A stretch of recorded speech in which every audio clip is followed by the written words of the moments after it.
What is going on, guys? Here are the picks of the day for January 10th. If you want our picks sent directly to your mailbox, click the link in the description or the QR code on screen.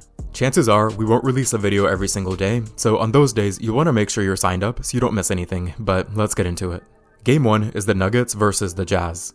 I don't know how, but in their last game, the Jazz beat the Bucks and shot 52% from the field. They play as a team, they're 7th in the league in assists. I think this is what helped them win their last game against the Bucks, and it's what's gonna help them tonight. The Nuggets have a good offense, but the best part about the Jazz defense is grabbing turnovers. They're averaging 13 a game right now. After the Jazz's last performance, I have to go with them tonight for pick number 1. Take the Jazz to cover. Also, real quick, if you haven't already, make sure you hit that subscribe button. It won't cost you anything, but it does help us out. Moving on, game 2 is the Spurs versus the Pistons.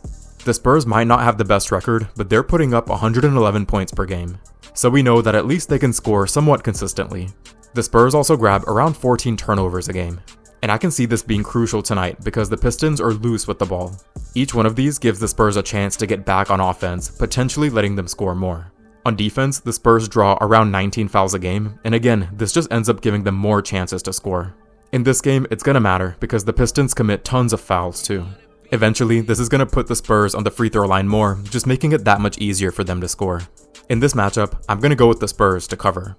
Game 3 is the Kings versus the Hornets. The Hornets don't have the best record, but they have the offensive firepower. Terry Rozier, in their last game, put up 39 points on 55% shooting.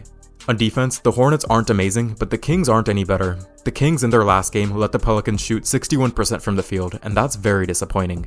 If the Hornets can keep their offense rolling, and if the Kings make the same defensive mistakes again, the Hornets should easily cover tonight, and that's pick number 3.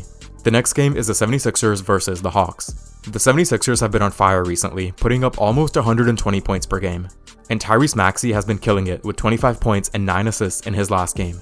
And the team as a whole are doing pretty good shooting-wise from the field and from the three-point line. Now let's talk about the Hawks. They've been shooting pretty well too, averaging over 120 points per game, but their defense is where the problem is. They're letting the other team score almost 124 points a game, and this is going to give the 76ers a huge advantage. The 76ers are also great at causing turnovers and locking down on defense, and overall, I really like them in tonight's matchup. So for pick 4, go with the 76ers to cover the spread. If you're tailing, be sure to let me know in the comments below, and I'll see you all in the next one. Peace.